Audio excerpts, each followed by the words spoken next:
And hello, everybody. Welcome back to the Gurren Otaku Council podcast. I'm your host, Ace. And I'm McMillian. And we're back for episode 10, everybody. We're going to hit double digits now. But as always, before we start the show, if you would like to be a part of the council and join us every week as we talk about all things anime and sometimes manga, then make sure you hit that subscribe button as well as follow us on our social media so you can stay up to date on all things about the council. And with that being said, council is now in session. Let the meeting begin. All right. Episode 10, double digits. How you feel? Oh, it's good. It's good. I knew we would get here. It's also just a really good day because all the animes that we're going to talk about had pretty good episodes this week. So, correct. Well, if you've been following us on social media, then you have known that we finally have our Winter 22 lineup, and it is as follows. We're going to be following the Demon Slayer Entertainment District arc, as well as Attack on Titan, the final season, part 2, and then the case study of Vanitas, season 1, part 2. Yeah, and we talked about this a lot before, but for whatever reason, there has been a trend in the, I guess you could say, the animation studio community or whatnot going on, and they've been doing they've been breaking seasons up into parts a lot recently. Look, and I don't necessarily have an issue with that. I feel like it creates, a good thing and a bad thing a little bit. Like, for instance, the bad thing is you don't get to see how fully a story concludes within a season. Sometimes you might be left on a cliffhanger like we were for Attack on Titan. But what I think the good thing comes from it is that you're guaranteed for anime quality not to dip in between those breaks. Like, you get a through line of our quality will stay the same throughout, and we're not on like major crunch times, because as much as Mappa is doing right now, for instance, if they didn't take a break, there would be probably big gaps in probably their animation qualities. And then I guess at least the one good thing that it is about breaks is it don't necessarily be as long as when you're waiting between breaks from season to season. Yeah. So and not only that, but also like it gives you an anime fan, anime watchers, more chance to go out and discover something new. Correct. Granted, you probably do want that show to continue, but there ain't nothing wrong with discovering a new show as well. It is not. And there's it's a few bangers here in the winter season that I'm gonna be checking out as well during the season. But and there was also some few bangers from last season that we're gonna be discussing in a special episode coming in the near future. Mm-hmm. How near? I don't know. We're going to be wasting our time watching a bunch of animes, so you don't have to. All right? We're going to possibly save you guys some time.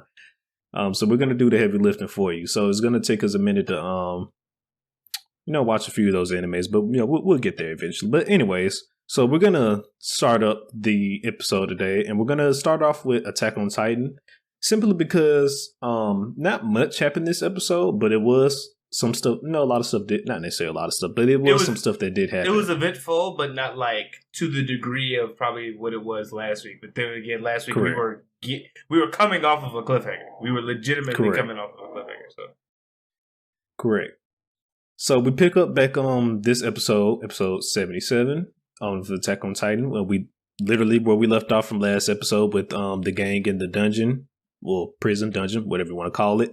All talking about if they want to go help Eren or not, which will lead me to my first question of the episode is, do we think, or do we agree, rather, with Armin about Eren's plot for everything? Do we think that he was truly doing this to help the city or his hometown, rather, or do we think he was just doing this of his own initiative?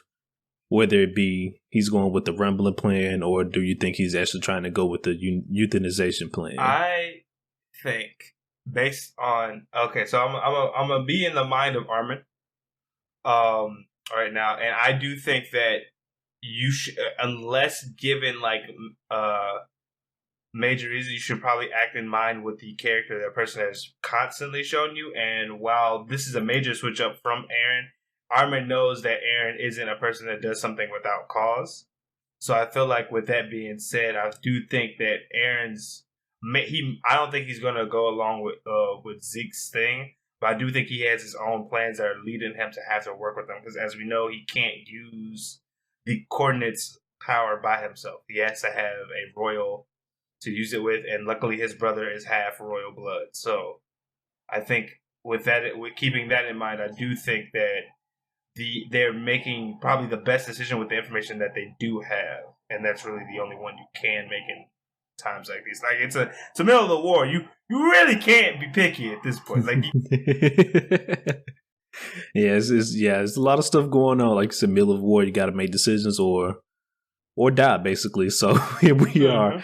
I guess at least for me, when Armin was trying to make his case for Eren, he had that little flashback from when at the end of season 3 when Eren mentioned that if we kill all our enemies across the sea, we'll be free, which got me thinking that, you know, a little bit what you just said, maybe Eren is doing this to for the Rumbling plan. Like maybe, like you said, he might just be using Zeke to start the Rumbling, because, you know, Zeke told him about everything that he could do with the Rumbling, but then Zeke was like, you know, but this utilization plan, no, that we could do though. Because like my thing is, to piggyback off that scene that you talked about, he specifically ended that sentence with freedom, and euthanizing your whole population to where the point where there won't be any more Eldians doesn't sound like freedom.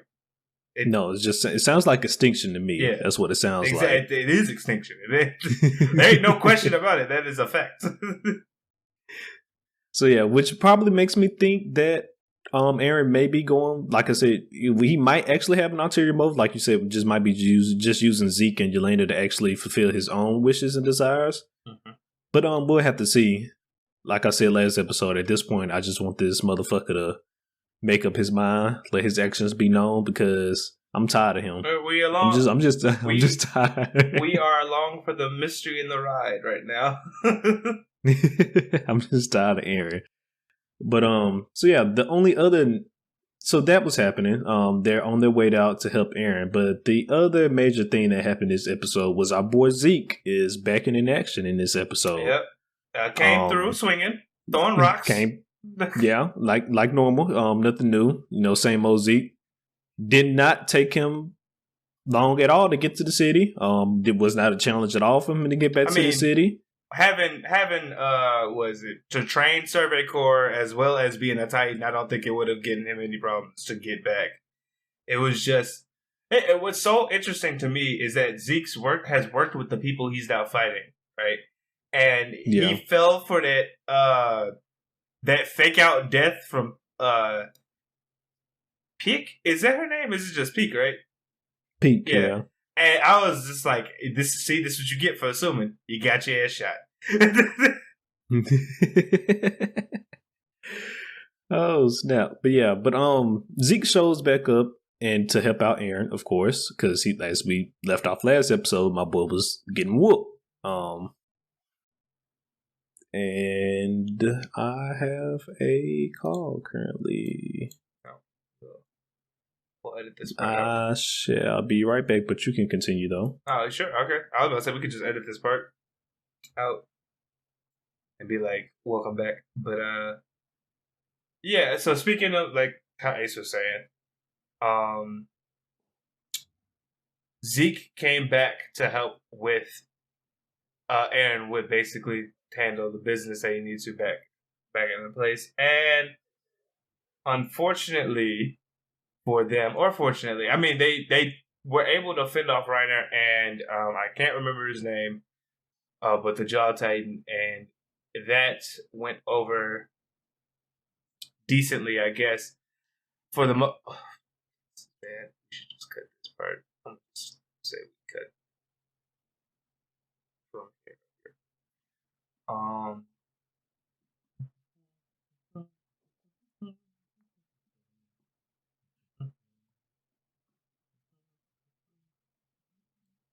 All right, sorry for that. Just had to make sure nothing was wrong.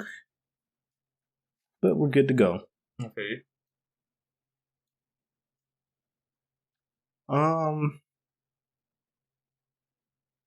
What was I? So yes, Zeke is back to help out Eren, because like I said before, when we left off last episode, my boy was getting whooped. But like Billy said, he showed up slinging rocks like he normally does. Same old Zeke, and he took out all the airships in the process of his arrival. Which I thought. So I was going to ask you, if you were in one of those airships and you saw him come back, would you not just like, all right, guys, abandon ship? I mean, me personally, you know, I'm gonna send some shots his way, but as soon as about the first two get taken out, it's like, hey, Chief, I think it's time to go and get up out of here. You brave. If I look, if I see that, I'm getting the jetpack. I'm not the jetpack. I'm getting the parachute. And getting the fuck out. There are no doubts in my mind because I'm just like, y'all fought. We fought the good fight. All right, it's time to try our best to get out of the ship that's gonna crash because it's. I mean, you gotta send a few shots his way and then get the fuck on. No, I mean, I'll take a gun. You know, I'll take a gun. I'll see him if I land on the ground. You know, he'll see me. I bang. But he won't see me. Once I get out that blip, it's over with. That man not gonna be seeing me.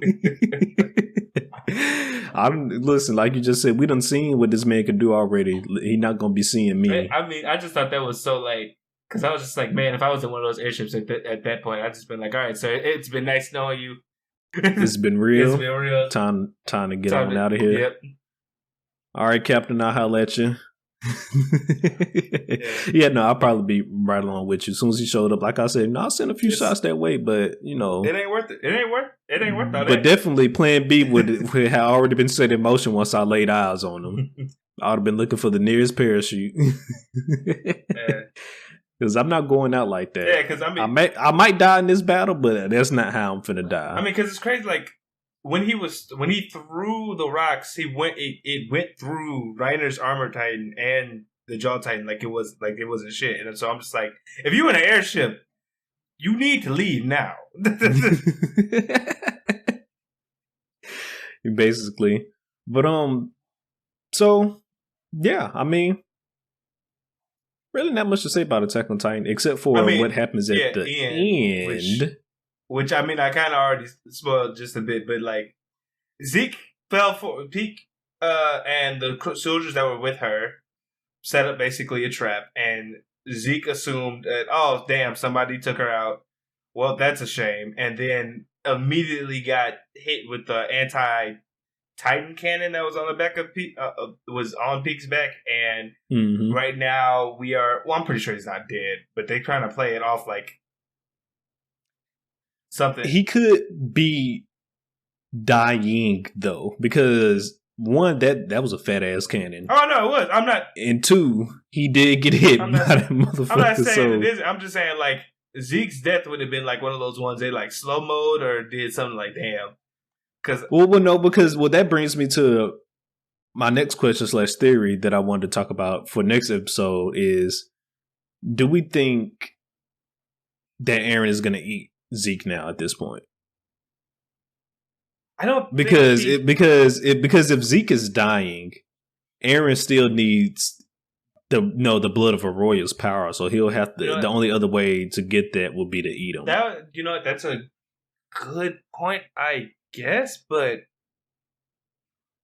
wouldn't that just activate the king's promise though, or would it not? Because I guess he's.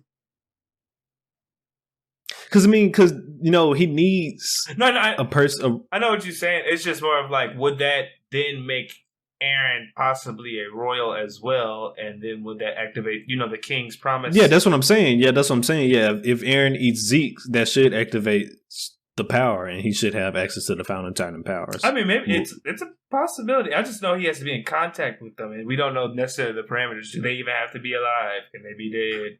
What are the things? Because that's the only time. Assume it would not work if a man is dead, but then again, we ain't like Titans. you said, we don't know. We ain't Titans. I ain't Ymir. That part. So a lot of questions. Like you said, does he have to be alive? Who knows? But then at the same time, I just going by, the principles and stuff of Titans. If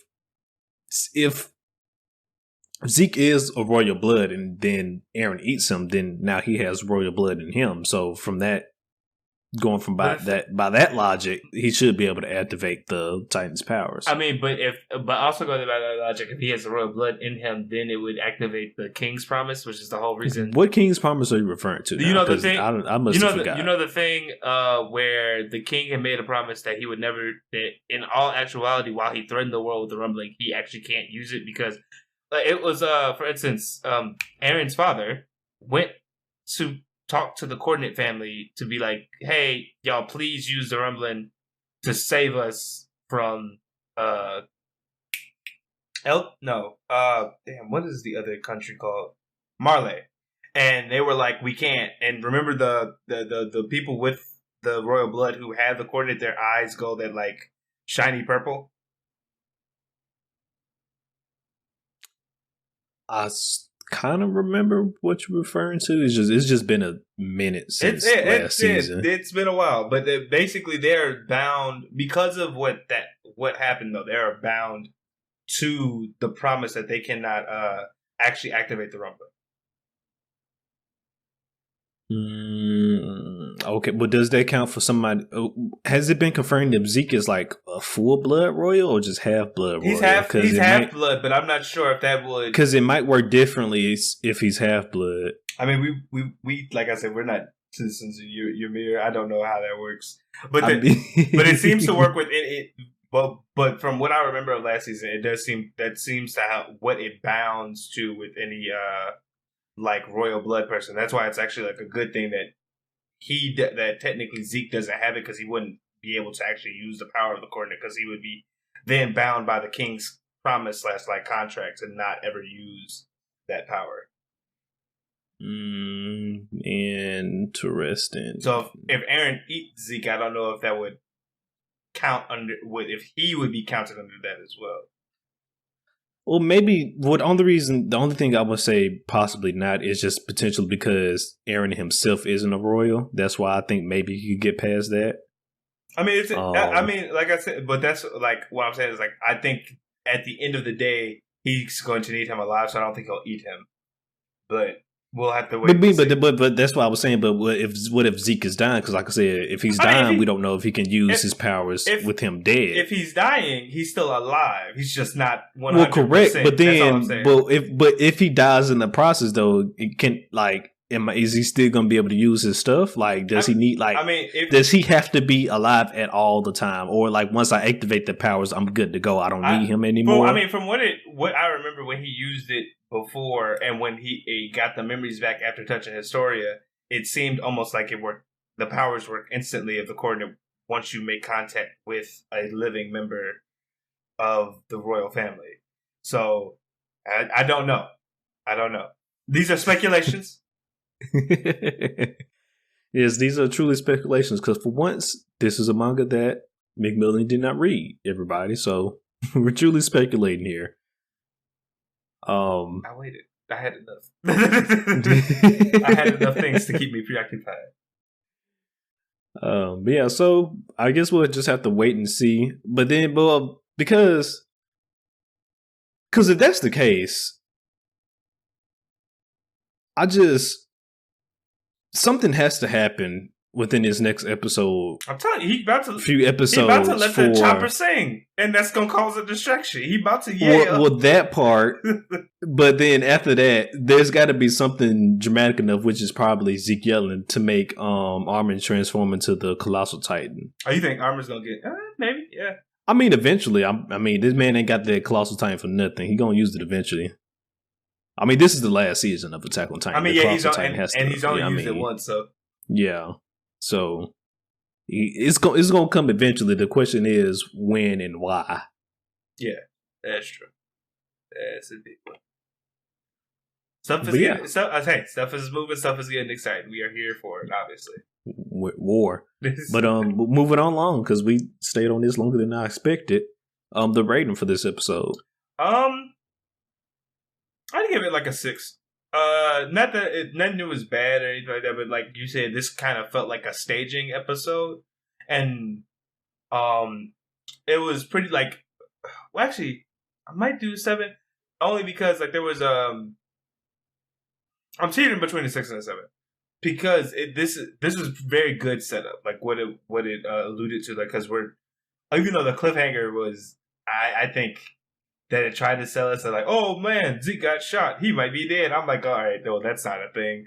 Well, yeah, and they did show us that he was still alive, but as he mentioned that as long as he's still breathing, he could yell at any moment. So with that line right there made me think that, okay, yes, he's still alive, but he could be potentially dying at this moment. And also they keep playing with the what is it? The Armin and them working with Aaron and stuff like that. Like that plot line is moving along and stuff. It's just like I said, this felt like staging. Like the only thing that felt like substantial outside of like Zeke appearing might have been like the stuff that was happening with Falco and Gabby, which is more to just reflect that how much they have grown after being on Paradise Island, which was nice to see. But at the end of the day, we'll have to see what the ramifications are of that as we move forward through the series. So I agree. I would have to probably give it like a 6.5 maybe, because I'm pretty much took the words right out of my mouth. I think I'll give it like a 7 as well. For all the reasons you just said as well. And then it's also for one, it's still fuck Gabby, but Gabby had a little small redemption in this episode. She came to Reiner's understanding when Reiner was basically trying to say like, we don't even know those people over there on Paradise and stuff like that, and yet we went to attack them and yada yada this and yada yada that, which y'all should have thought about to begin with. But she as Gabby came over here herself, and, she got to meet some of the people that was over here. She understood that these are not demons over here. These are just regular people just like us. But yet we came over here to attack them anyways. And, it's almost like she finally understood all the lies they be feeding her whole life. It's like her, she had that epiphany, goddamn. Mm-hmm. And still fuck Gabby, but she growing. But she growing as a person though. But yeah, and that was Attack on Titan. But definitely, at least they did leave us with a lot of things we could theorize about, which we just did. And it does definitely get us looking forward to the next episode. And we're gonna be here every Sunday, just like that meme with Attack on Titan and Demon Slayer. I love you guys. Gonna be here every Sunday. Moving on, and speaking of Demon Slayer, that's what we're moving on to next. Demon Slayer episode 7, and it was another banger. Just like last episode 6, episode 7 was another banger. Yep. And you goddamn manga readers. Yeah, I'm proud of y'all. What? Huh? You didn't? I'm proud of y'all. You didn't know it was 2 people? I'm so proud of y'all. I'm round of applause for the manga readers. Round of applause for the manga readers. Because y'all kept this shit under wraps. I told you. I'm glad y'all did not spoil this. Y'all kept this under wraps because I was not ready for this episode. I'm just sitting here. So you know what? Let me take it through the realm of Alex, okay? All right. I'm just sitting here watching the episode, watching Nezuko pub stomp the shit out of Daki, and I'm just like, okay, something's gotta happen because first we go from last episode to Tanjiro basically manhandling Daki, and then now to this episode where not only is Daki losing, she is getting straight whooped. I'm talking about she could not do nothing with Nezuko at all, point blank period. Nezuko was manhandling her ass, even to the point where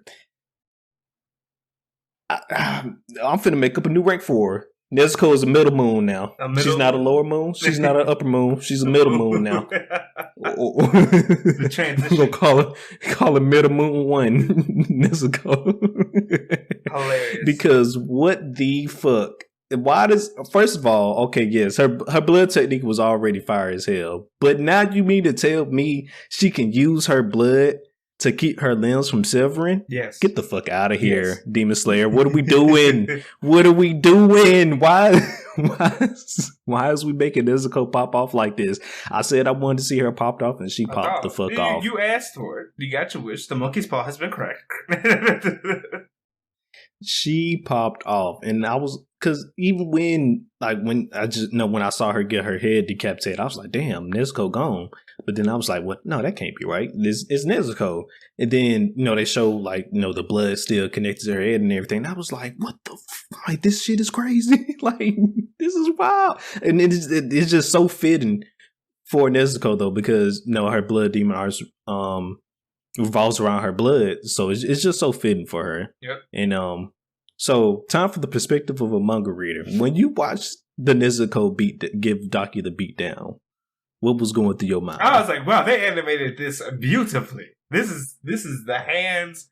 I was just like, so the only thing I could say as a manga reader watching this was like, this is basically everything I wanted to see when this art got animated, was how good this looked. Cause it's been a long time coming, cause you goddamn Rengoku simps. Fuck y'all. Yeah, no, it was just satisfying to see that happen. And then the other thing we'll get to later on in this episode, but I have more to say about that as a person who knew it was about to happen. Cause it was two niggas. Yeah, but we get there. But yeah, that's just wild. But the whole time I'm thinking, all right, something's got to give, because this is an upper 6. Ain't no way she's gonna go out like this. Me personally, I wasn't expecting the second nigga. I thought Daki was finna power the fuck up. That's what I thought was finna happen. But then, lo and behold, our boy Tengen finally gets to the real fight. He finally pulls up, and he slap cuts her head off, clean off. One move. The point where you didn't even realize it happened. Yeah, she didn't even realize that happened. She was like, "Huh? What you? Oh shit!" Didn't even realize it happened. And once I saw that, this also affirmed me. I was like, "Wait a minute now. This is the same thing with Mugen Train." Although what I loved about that scene is that if you're getting caught up in the spectacle of what's happening, you got Nezuko out here was about to murder somebody. Tanjiro had to stop her. And then Tengen showing up and being like, get your sister under control. She's better than this, right? And you are not... And her head... Daki's head is completely in her hands at this point. And if you're getting caught up in all that spectacle, you're not thinking, why ain't her body disintegrated yet? Oh, no. I immediately saw that. Like, as soon as her head fell to her ground, I was like, it's over with. But then, like, 3 seconds later, her body was still there. She was just still sitting there calmly holding it. And I was like, I said it before Tengen said it. I was like, why is her body not disintegrated? I mean, wait a minute. I think that's good, because I feel like some people, though, like, probably got caught up in it. It was like, yeah, 100%. This is hilarious. Like, the exchange with Tengen and when Tanjiro, he was like, get your sisters, stop being so flashy. I thought that was hilarious. But, like, if you're not paying attention, you'd be like, why is Daki's body not disintegrating yet? What's happening? Yeah, but no, I caught on to that, and like I said, from that moment, even when that moment happened, that's like, okay, this is it right here. I thought she was just finna lose all hold, no bars, and just pop off, and like just go into some random. I thought she was finna turn Super Saiyan 2 or some shit on her ass, But then here comes the reveal. She turned Super. There were twos. There was a number 2. It just wasn't Super Saiyan. You understand? And then here comes the reveal. Tengen mentions how Daki is weak and that she can't be the real upper 6. And I was like, you might be on to something, Tengen, because, first, Tanjiro was handling her butt, but then that was a little bit understandable because Tanjiro got the small little power boost from using sun breathing. So I was like, okay, and he didn't fully just, well, I know, I take that back. He kind of did technically fully take her over, and he probably would have cut her head off had he not started having heart palpitations. So that was my little flag number one. Like, okay, something's up here, and then get to today where she just gets whooped straight up by Nezuko. That was my flag number 2. And then my flag number 3 was when she got her head cut off. And I was like, okay, wait a minute. What the fuck is going on here? All right. I thought this was an upper 6. And then, like I said, I thought she was finna just turn straight the fuck up. And then out of nowhere, reveal. It's two of these motherfuckers. It's 2 of these motherfuckers. They/them, not because they are non-binary, but because it's legitimately 2 niggas. It's 2 of these motherfuckers. And I'm just like, okay, here's the plot twist. Because, like, I wasn't expecting it. Like I said, I just thought Daki was just going to turn up and transform again or something. But, lo and behold, it's 2 of these niggas. Yep. And, like, I'm just so surprised that this did not get spoiled at all.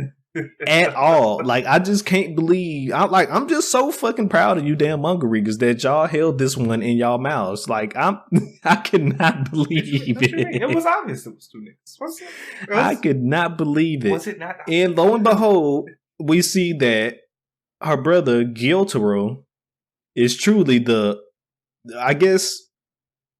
Well, you as you manga readers, you probably already know this, but for whatever reason, he's the bee's knees. He's the real one. All right, he's the muscle behind Daki. I'll say this: they are. Tengen actually said it in the episode that technically they're both the upper six. It's just this one is correct. This one is the shit. He got it. He got it. This one got it. Okay, like this one was actually able to keep up and move with Tengen moves and stuff like that.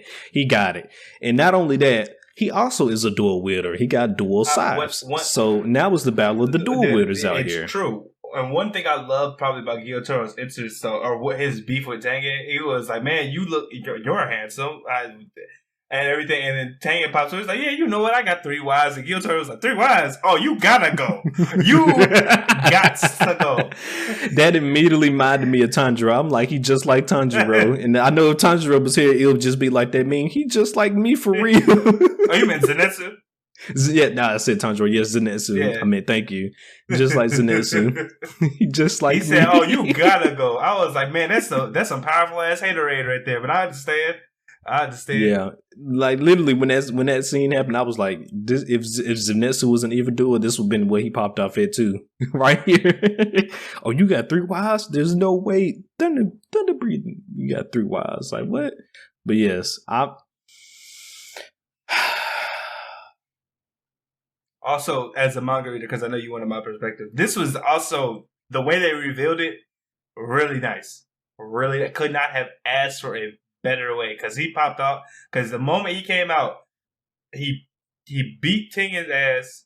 Like, well, not beat his ass, but he caught him off guard to the point where he got cut. They had that conversation they had right before they started fighting was golden, and then you see him use his blood demon art and how he can manipulate his blood to basically homing arrows basically at people. And I was like, this is such a subtle way to show how problematic this person is about to be. And I love every second of it. This chaotic ass person. I just, once he popped out, I was like, yeah, this is going to be a problem. Because now, not only Daki herself was already a problem, even though she just got pumped up by Tanjiro and Nezuko. But be that as it may, I don't think Tanjiro's in the state to use Sunbreather for very much longer at this point in the battle. I don't think. So I think he might be able to pull off maybe one more move or something from Sunbreathing, but that whole little elongated Sunbreathing he was doing, I don't think he got that in him no more. And then 2, as of right now, Nezuko has gone back to sleep, and I don't think it's in best interest for Tanjiro to wake her ass back up. Yeah, because that's what I was to fight again. I mean, that's what I was trying to mention last time we were talking about Nezuko. I was like, because you kept talking why can't she talk or why does she act the way she does? And it was this episode served as a reminder: if she operates at full capacity and thought process as a demon, she'll get hungry, and that's not good for nobody. Obviously, she almost killed 3 people this episode. I'm just surprised Tanjiro was able to hold her back without tussling with her a little bit. I think at the end of the day, the reason he was able to do it is because Nezuko still recognizes him as her brother. So she's not trying to fully trying to kill him at all times. But yeah, it was an impressive display. I cannot wait for the rest of this episode. We are at the part that I kept saying that people were going to be upset about when they found out that we had to sit through the Mugen Train arc again. We are finally there. And I agree. Definitely now we done got this reveal. I'm just like, why do we have to watch the Mugen Train again? Like I said before, I think it would have been better if they would have just left the Mugen Train arc as a movie in the entertainment arc in this one season. Because think about it, if we would have got to see not only 2 Hashiras but 2 Upper Moons in the same season, that's lit. Again, hey, you said 2. It's 3. Well, it's 3. There you go, 3 Upper Moons. You correct. I'm correct. You're right. It's 3 of them. It's 3 of them boys. It's 3 of them. They came to play. It's just wild, and just Like, I am so ready for next episode because now we've been waiting. Tengen's been slowly showing off here and there, but this next episode should be the episode where we finally get to see Tengen pop off. Where we finally get to see his animation for his sound breathing. And if we do not see it next episode, we ride. I also, as a manga reader, would like to see what they pull out for his animation as a sound breather. Because we ride. I mean, the drawings are nice, guys, but there's only so much. You want to see it pop because the way they do the breathing is so dynamic. I gotta see what else they show off. So, with that being said, I'll go into my rating of this episode. This was a 8, strong 8. The only thing keeping it from being a 9 is because probably like.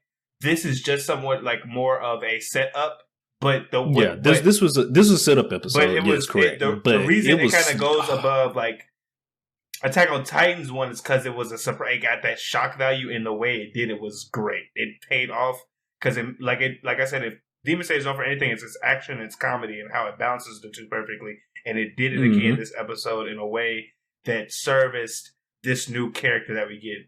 Because let me tell y'all something, Gyutaro is a fucking problem. I don't feel like that's a spoiler because you can kind of see it already. I mean, you can listen. The way the man came out, you already know. Like, okay, this was the problem we was looking for right here. Because as Tengen mentioned when he cut off Daki's head, he was like, you're not the one I'm looking for. You're too weak. And I'm just like. What? Excuse me? Like it just completely caught me off guard because I was not expecting two of them. I just thought Daki was just going to turn up. Here's the thing, because when I read this in the manga, I was also like, okay, I don't think necessarily that Daki isn't strong enough to be classified as an upper 6 because she still gets she still has the eyes and the title and stuff like that. It's just that this brand of Hashira and Muzan and even like as we saw with Akaza. These are different Hashira than the ones that came before. Obviously, because Daki was like, "Oh, I'm built different." Because Daki was like, "Oh, I've taken out some," and she's just so confused when Tengen did that shit to her. Well, then at the same time though, Tengen did sneak up on her. Well, not necessarily sneak up on her, but it was a surprise attack. And with the speed of a Hashira, and you get a surprise attack in. They can do some stuff, and by his surprise attack, he was able to smoothly clean cut her head off without any of us noticing. Yeah, so that also had to play a factor into it. But even then, even if it wasn't a surprise attack, like Tengen said, I think he still would have been able to handle Daki herself. Mm-hmm. I think just Daki herself is not strong enough to fight Tengen. Yeah. But Gyutaro, on the other hand, as we saw, he came to play, which leads me into my rating. Strong 8. Strong 8. Because it had me guessing this episode. I'm anime only, and like I said, this episode had me guessing from beginning to end. Because I was just thinking from beginning when she was getting pump stomped by Nezuko, I'm just like, ain't no way. Like, something has to happen because we still got like 5 episodes left and she's straight up getting pub stomped right now. This can't be it. Like, something has to happen. Like, and I did not expect it to be 2 of these motherfuckers. Caught me all the way off guard. Even caught me all the way off guard to the fact that, like I said, I'm just surprised that this did not get spoiled at all. Like, I'm just totally shocked that this didn't get spoiled. And if it did get spoiled, I didn't see any other spoilers. Like I said, if there's anything I'm proud about the Demon Slayer community is that we keep that shit under wraps. Y'all did a good job. Like I said at the beginning, I'm proud of you, manga readers. Y'all did it. Y'all let us have this satisfaction of not being spoiled and seeing this reveal because like I said, I was none the wiser this episode at all. I was just did not expect it. I was not ready. And here we are. The threat level has went up another notch because even if Daki did transform instead of it being 2 of these guys, I don't think the threat level, unless the writer just would have made her crazy ridiculous with those bands, I don't think the threat level would have been as high as 2 of these motherfuckers now that we have. So it is now an S rank mission. Mm-hmm. It's wild. It's wild. It's just wild. I cannot wait till next week. I just cannot wait. But damn, Demon Slayer, y'all done did it. But Case Study Vanita said, "Don't forget about us, though." Oh yeah, they came with the gas. It was moving on into it, everybody. Gas. So as we said before, so this will be the first episode where we feature the Case Study Vanitas on this podcast. And if you have not watched it, part 2 of season 1 is just now airing. It came out this Friday on the 14th. Mm-hmm. So definitely go check it out. It's a good anime. I'm trying to see if it's technically classified as shonen. I think it is. It might or it might be like shonen like. It might be under that category. If it is, guys, I swear we do not only watch shonen. It's just the stuff that we want to review just tends to be shonen. I guess. Correct. For right now. Although I think... Oh, no. It does show up in Shonen Jump. I was about to say, I think Attack on Titan is seinen, but it technically shows in Shonen Jump, so I think it counts. No, I think Attack on Titan is technically shonen as well. Yeah. Even though it's not your normal average shonen. But regardless. But yeah, regardless. Thank you. Vanitas is a pretty good show. If you haven't watched it, please go do. If you don't know about it and you're still watching us, thank you. But basically, to give a brief synopsis before we get into like the second, because this is like the second half of the first season. Case 7 is basically about this. These two guys. One who is human named Vanitas, who inherited the blue book. Who inherited the book from the Vampire of the Blue Moon, who had the same name, and uses it to basically cure curse bearers, in spite of the old Vanitas who used it to curse vampires. There's the person our other protagonist, who is a vampire named Noi, was sent to basically investigate Vanitas and learn from him by his teacher. Through this, they interact with multiple different vampires, other humans, and basically right now it's somewhat like kind of a mystery action anime because we're slowly uncovering the past of Vanitas, while also trying to figure out like what's happening within the vampire realm right now, why there are so many curse bearers, because right now they're dealing with this enemy named Charlatan, who is apparently spreading around the curses to these vampires. Correct. And it's not confirmed. Well, I think it has technically been confirmed, but we got Charlatans around here running amok. Mm-hmm. And there's other stuff. There's other stuff going on, but if we kind of went into that, we'd have to break down like the first half of the first season. But please go watch it. Like it's really I mean, they even get into like vampire politics and how they handle the humans and stuff like that. Like the vampires don't just strictly stay to themselves. They do mingle with humans and meddle with human affairs. Not to the point where they're like trying to take over humans, but they do like have there is a vampire society also built in within human society as well. Yeah. And then on top of that, there's the Vatican, or the church, if you will, that is out there trying to kill all vampires. So there's another small antagonist that's also in the story as well. We got people from the church that's all showing up every now and then just to cause havoc and stuff like that. And that's basically what they've been used for recently. There has been like small hints and stuff here and there that the church might be up to something else. But as of right now, all we know is that the church just really has been established to hunt and kill vampires. Mm-hmm. And yeah, but like McMillian said, it's a good anime. You definitely give it a watch. I don't think you'll regret it. It has, I think, also similar to Demon Slayer, Vanitas also does a good job with mixing their action and their comedy. Yeah. Even to the point where a lot of the comedy from Case Study Vanitas reminds me of how they do their shots and stuff from Dr. Stone. It just reminds me a lot of Dr. Stone's comedy. I can see that. So if you're a fan of stuff like that, I'd definitely give it a thing. But to get basically into the episode, we basically continue from where we left off. We are now from where we left off. We are now in Gavender. I believe that's the name of the country. and Vanitas and Noi immediately go Gavadon. Gavadon? Or Guavadon. It's French. We're probably not pronouncing it all the way correctly, but it's Guavadon. Because we're American, we apologize.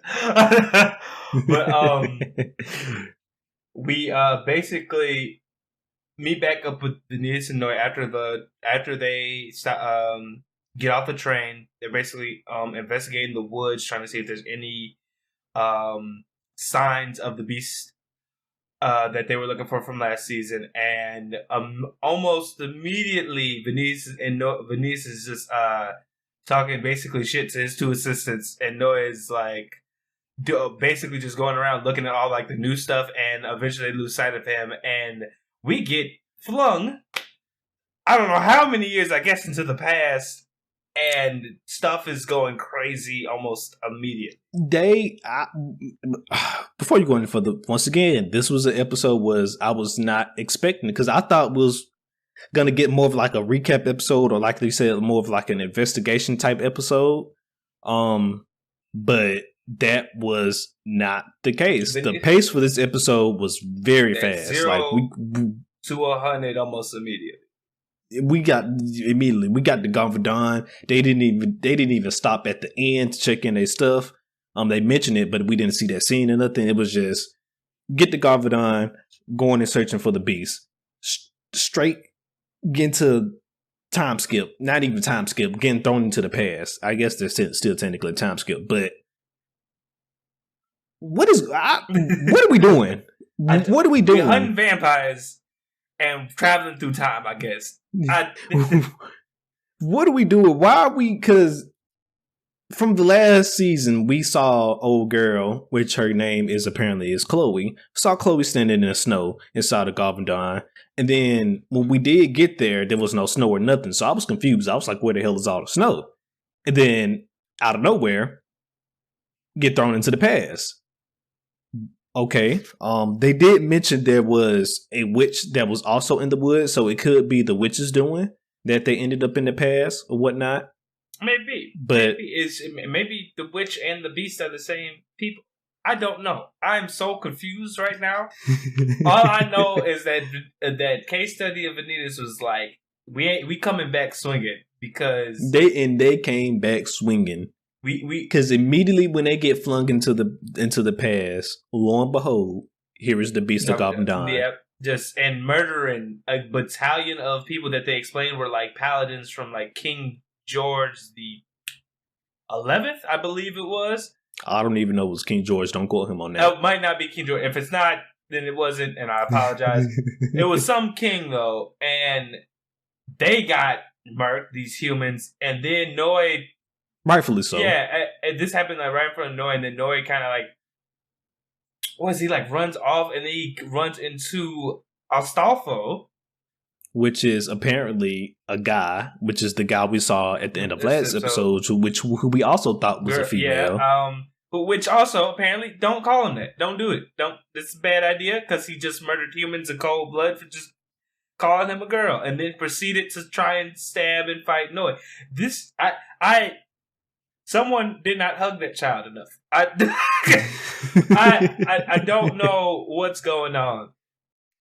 Yes. So, like we said, 0 to 100 immediately. Like, we got a paladin here wreaking havoc. Like I mentioned, how when they normally show up, they just show up to wreak havoc.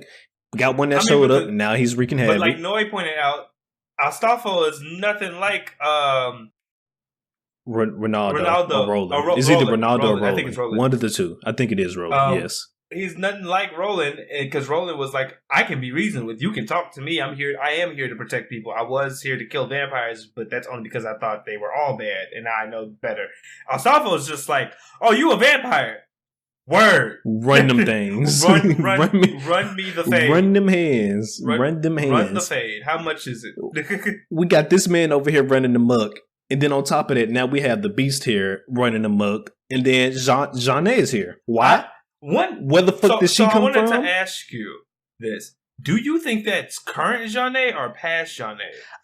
Well, it got to be past, not past. It got to be current Jeanne, because she mentioned that Well, that, but she also mentioned that she failed to slay the beast in the past a long time ago. So I was like, okay, this has to be current Jeanne. But my thing is, how the hell did she get there too? How does she, we know. We can assume if I remember correctly, Ruthven was telling John about the beast of Gobblerdare at the end of last episode because we saw them together and it was in that church. Because at the same time when Dante was telling Noe about it, we got the scene with Jeanne and Lord Ruthven in some church or something. There's a lot of moving pieces at the end of last episode. So Lord Ruthven could have sent her out there. That's probably what happened. Lord Ruthven sent her out there to investigate. That's true. But this whole time traveling thing is just so bizarre because it just came out of nowhere. Like, why have we been flown back into the past? For what reason? And on top of that, we got the Paladin, we got the Beast, and then now we have Charlatan who's here, also running amok. They just threw everything at us this episode. Plus the kitchen sink. Because not only, like Ace said, Charlatan shows up after Jeanne appears and saves Vanitas, and Noe's out there dealing with Astolfo. Charlatan pulls them all into like this clown-like dark world type thing, and we've seen it before. Yeah, we've seen it before. And we taunts Astolfo about his family and his brother. Like, we got a whole bunch of character stuff this episode, and then right before, and then Astolfo goes on a rampage, basically like yelling, "Shut up, shut up!" You know how anime characters be, and slicing up these clowns, and then he runs basically into Jean and Vanitas, and they have a little thing where he's trying to hurt them, but it's almost, but John handles him pretty quickly. And then after that, Vanitas is like, I'm gonna get us out of here, pulls out the book. The book somebody somewhere throws like a knife and it hits the book, severing it from its chain, and then it falls outside of Charlatan's like dark world thing. And we see Noe, who got knocked out when Astolfo went on his rampage, with who we got to finally know her name, this girl Chloe, and it seems like her butler who picked up the book, and he's like, we got to go back to the castle, and she's like, oh, I'm bringing him with me. All right, it's a lot. It's a lot going on. We've been flung into the past. A Paladin, the Beast, and Charlatan is all here. Vanitas has now lost the book. And not only the book, now he also lost Noe, little dumbass, from, well, he sent him off to fight the Beast, but lost Noe as well. So there's two problems now. And then on top of that, not only he's lost, he might be technically or potentially, that's the word I'm looking for. He might be potentially captured as well, because as McMillian just mentioned, he ended up with Chloe and then her. We're just gonna call him the butler because we don't know who the fuck it is right now. That's what he looked like he was wearing. And her butler, and they're gonna take him to presumably they're gonna take him to that big ass castle we saw in the background. So it's just a lot going on. If you ask me right now, as the person technically I'm supposed to have these answers because I'm a podcast host, I don't know where the fuck this is going. I am excited for the ride though. The only theory I can have that I think might happen is that I know Vanitas and Jean are probably going to work together to get Noe back. Somehow Astolfo is going to get roped into that. Some way, somehow, I feel like. But other than that, I don't know what else could happen besides maybe Noe getting sympathy for this Chloe girl because she might end up taking care of him at her castle. And then, lo and behold, Chloe is if she's not the Beast, she's the witch, and the Beast is her brother. Jean did mention that when she was fighting the Beast, she was like, "Chloe, I know it's you." Oh, okay. So that either means that Chloe is the Beast or she was controlling the Beast. Yeah, I was about to say that could psych us out though, because that's what I'm saying. It's one of the two. She was the Beast or she's controlling the Beast. Because who knows? What if the butler is the Beast? That's what I said. That's what I was like. That's what I'm thinking. I think the butler might be the Beast, or the butler's the Beast and she's the witch, or the butler's like the witch and she's the Beast. Either or.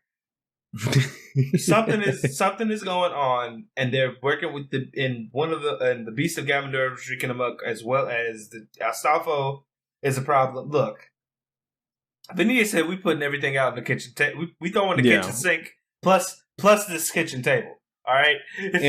And then we also know something is going on because they also mentioned that the Beast was like in hiding and whatnot for like a certain amount of years. Like there hasn't been a sighting for the Beast in a long time, and then all of a sudden for the Beast to just pop back up all of a sudden, something's going on. Somebody's making some moves.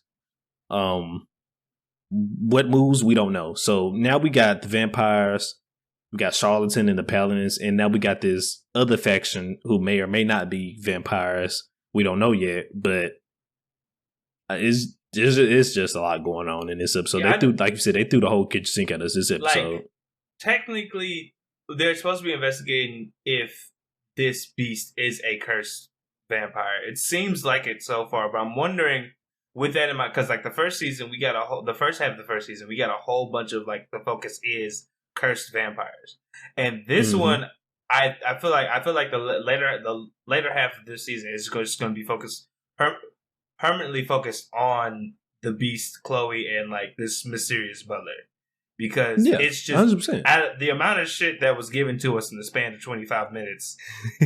I don't know how that's not going to be it for this season. Because goddamn, we're gonna be dealing with Chloe and the butler along with Charlatan and whatever she got planned as well. Because we know Charlatan has something planned, because when we left last season, we saw Charlatan with Chloe. Yeah. So we know that she has made contact with Chloe already. But we don't know, as we just mentioned, if Chloe is a vampire, if she is the Beast, or if she's the witch. We don't know. We don't know what the hell's going on. It's exciting. It's exciting. It's exciting. So it's a lot of mystery stuff going on right now, as McMillian mentioned earlier. This is a mystery anime as well, also with action in it. Just a lot of stuff to go on, because we don't even know if Vanitas and the rest, Astolfo and Jeanne made it out of Charlatan's little mystery world, because they still could be stuck in there. Last, like I said, last thing we see in this episode is legit Chloe and her butler are discussing bringing Noi back to their castle. Correct. And so it's like, if they are still stuck in there, how are they going to get out? Yeah. Because now he doesn't have the book. So what the hell are they going to do without the book to get out of this realm? And then on top of that, if they are still stuck in there, then that's bad news for Jeanne, because she could potentially go on a rampage now due to Charlatan. Yeah, because as far as we know, Jeanne may or may not be cursed in some way, shape, or form, based on her blood, her bloodlust that she has expressed from last season. There's a lot. There's a ticking time bomb. And I'm here for it. I'm here for all of this. And this is only the first episode of part 2. This is just the first episode. We can hopefully only go up from here. They just threw so much at us. This episode is wild. It's wild. But I got to at least give this an 8. Like I said, I was not expecting none of this episode. We literally went from 0 to 100 this episode out of nowhere. And then on top of that, they even added in another aspect that I wasn't ready for: time traveling. Where the hell did time traveling come from? Why are we time traveling right now? Who knows? But we're here. We got this mysterious aspect of, we don't know who Chloe and her butler is. Is she the witch? Is she the beast? We don't know what's going on. Charlatan's here. What the hell does Charlatan have planned? We know she already made contact with Chloe, so she has something to do with that as well, or she has some plan for Chloe one way, one form or another. It's just a lot going on right now. And then on top of that, we still have to deal with the beast, whether it be Chloe or her butler, or even just somebody else completely that we don't even know about yet. We just don't know. And it's just a lot of stuff they threw at us this first episode. I agree basically with Ace's rating. It's a strong 8. It's very strong 8. Like, even though it maybe the way I explained it may have sounded like slightly overwhelming. The way it carries out is very, like, it's nice, but it is a lot. Like, I'm not gonna sit here and lie to you and tell you it's not, like, very, like, like someone fired a gun. Like it just rips. Yeah, no, because it just went from one step to the next. Yeah, it was just in sequence. Like boom, it's boom, insane. boom. But I am very interested to see how this all plays out, because even the way they time traveled, I was almost like, is this time travel? Did they get transported to a different world, almost like a pocket dimension? Because the effect that plays is very interesting as well. Like it's like gears turning, and then all of a sudden it goes from no snow in this forest to a snowy forest. So I'm saying, I didn't think about that. It could be a little pocket dimension, but at least from the stuff that they showed us, it made it seem like they went back in time, though. But there's so much going on in this episode, and I love how it sprinkles in even more. So like through like I said, Charlatans Taunting, we get to know more about Astolfo very quickly, and I feel like that was a good way of introducing a character, and giving him stake in this whole thing. I thought that was pretty good. Because now that you mentioned it, we already know that separate dimensions exist because the vampire world is in another dimension. So this could be like a little pocket dimension. God damn, man. I come with the theories sometimes, guys. I come with the theories. It's crazy, but it was definitely a good episode. And I really hope it goes nothing but up from here. As a person who has not had who had like no idea what this series was until I watched the first half of the first season, I'm really excited to see where this is going to go. Yeah, once again, this was another one of those episodes where we just randomly find the stuff to watch, picked it, saw it, read the synopsis, picked it up, and it turned out to be good. I would highly suggest doing that, guys. You might find some hidden gems just every once in a while. Sometimes you find some bad shows. Don't get me wrong, there is some bad ones out there, but then sometimes you find some gems that everybody may not be talking about yet. And I would like to think that Vanitas is one of them because it's definitely good in my opinion. So hopefully for the people that you can agree or disagree, but I think it's a decent ass anime. Yeah, so hopefully for our viewers, even seeing that we put this on our lineup, hopefully that has inspired you to at least check it out if you hadn't before. Correct. Yeah, our plan with our lineups is to at least choose one anime that's not in the mainstream, sort of say, just to kind of shine some light on it, just so we're not touching on all mainstream things. Because who likes that? Nobody want to talk about all mainstream all the time. But so every lineup there will at least be one like non-mainstream anime that we're gonna discuss for the season.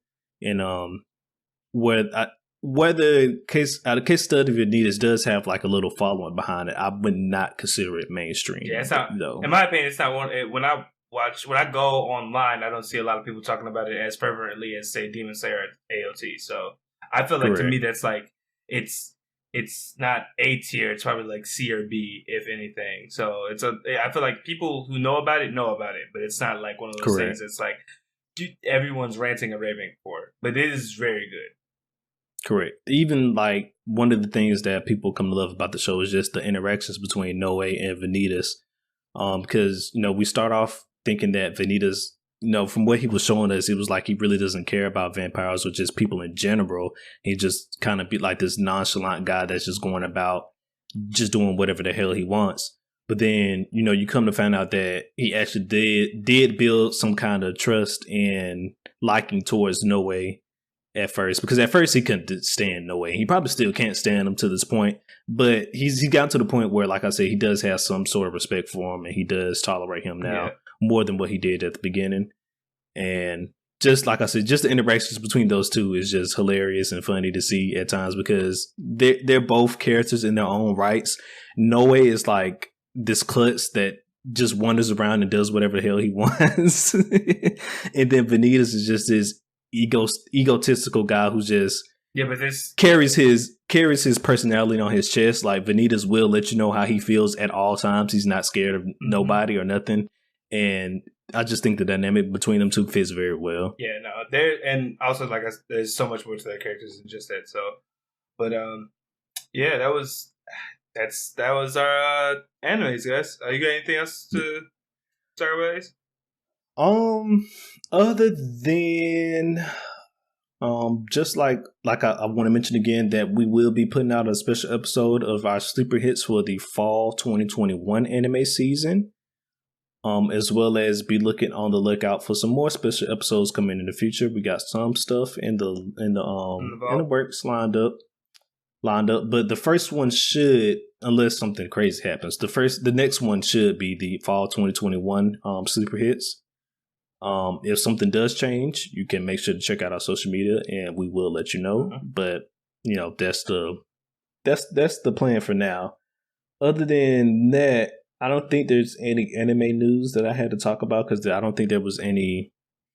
There haven't been any new announcements that I can think of, unless you got something. There was one thing that I saw earlier today. IGN posted about it, but apparently there's going to be a Demon Slayer live stream event coming next week or so.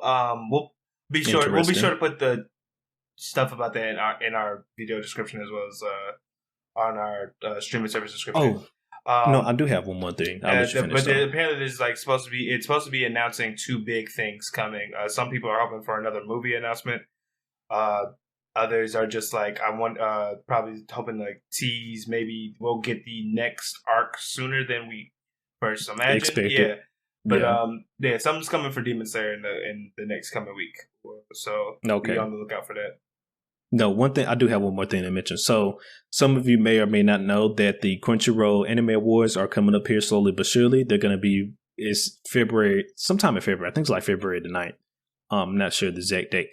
But we plan on doing our first live stream to react to the Crunchyroll Anime Awards. So definitely be on the lookout for that. We're in the process of make sure we got stuff set up for that. We have not live streamed before, so hopefully we don't mess it up. We don't mess stuff up. That's going to be our first live stream, and then eventually we do want to kind of transition to doing our regular episodes, live streaming them as well. They'll still go up as regular videos as well after that, but we kind of do want to transition into doing live stream as well, because McMillian mentioned it earlier, but I don't think we mentioned it on the podcast. The kind of the hope and the goal for this podcast is kind of with your friends that when you watch the episodes, you come and watch the episodes together. After you watch the episodes, go and discuss them together after you see the episodes and stuff like that. Mm-hmm. So that's the kind of the hope that we want to go for it. So eventually we do want to move towards live streaming. Hopefully, once we see how our live stream with the Crunchyroll Animation Awards and stuff goes, if that goes smoothly, we might transition a little bit faster than later, but eventually that transition will happen. Yep. With that being said, guys, thank you for watching / listening. As always, you can find us more information on our social media, such as at Gurren Otaku's on Twitter or at Gurren Otaku Council on Instagram. Please do consider subscribing to the channel as well as following us on the audio streaming platforms. With that being said, the meeting is now adjourned. Peace, everyone. Thank you for watching. Peace.